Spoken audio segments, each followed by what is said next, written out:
Luke 15. Tax collectors and sinners were all crowding around to listen to Jesus. So the Pharisees and the teachers of the law of Moses started grumbling. This man is friendly with sinners. He even eats with them.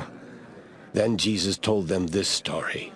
If any of you has 100 sheep, and one of them gets lost, what will you do? Won't you leave the 99 in the field and go look for the lost sheep until you find it? And when you find it, you will be so glad that you will put it on your shoulder and carry it home. Then you will call in your friends and neighbors and say, "Let's celebrate. I've found my lost sheep." Jesus said, In the same way, there is more happiness in heaven because of one sinner who turns to God than over 99 good people who don't need to. Jesus told the people another story. What will a woman do if she has 10 silver coins and loses one of them? Won't she light a lamp, sweep the floor, and look carefully until she finds it? Then she will call in her friends and neighbors and say, "Let's celebrate. I've found the coin I lost." Jesus said, In the same way, God's angels are happy when even one person turns to him. Jesus also told them another story. Once, a man had 2 sons. The younger son said to his father, "Give me my share of the property." So the father divided his property between his 2 sons. Not long after that, the younger son packed up everything he owned and left for a foreign country, where he wasted all his money in wild living. He had spent everything when a bad famine spread through that whole land. Soon, he had nothing to eat. He went to work for a man in that country, and the man sent him out to take care of his pigs. He would have been glad to eat what the pigs were eating, but no one gave him a thing. Finally, he came to his senses and said, "My father's workers have plenty to eat, and here I am, starving to death. I will leave and go to my father and say to him, 'Father, I have sinned against God in heaven and against you.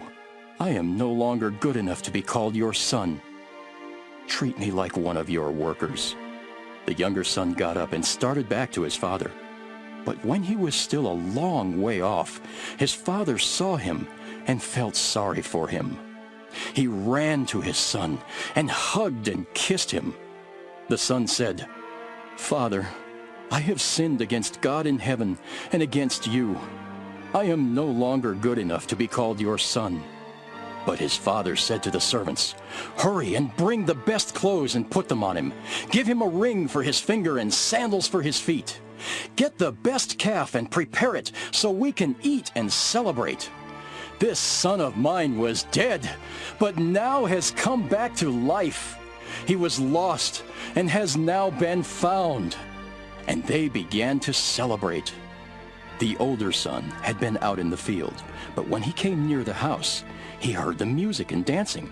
So he called one of the servants over and asked, 'What's going on here?' The servant answered, 'Your brother has come home safe and sound, and your father ordered us to kill the best calf.' The older brother got so mad that he would not even go into the house. His father came out and begged him to go in, but he said to his father, 'For years I have worked for you like a slave and have always obeyed you. But you have never even given me a little goat so that I could give a dinner for my friends. This other son of yours wasted your money on bad women, and now that he has come home, you ordered the best calf to be killed for a feast.' His father replied, 'My son, you are always with me, and everything I have is yours.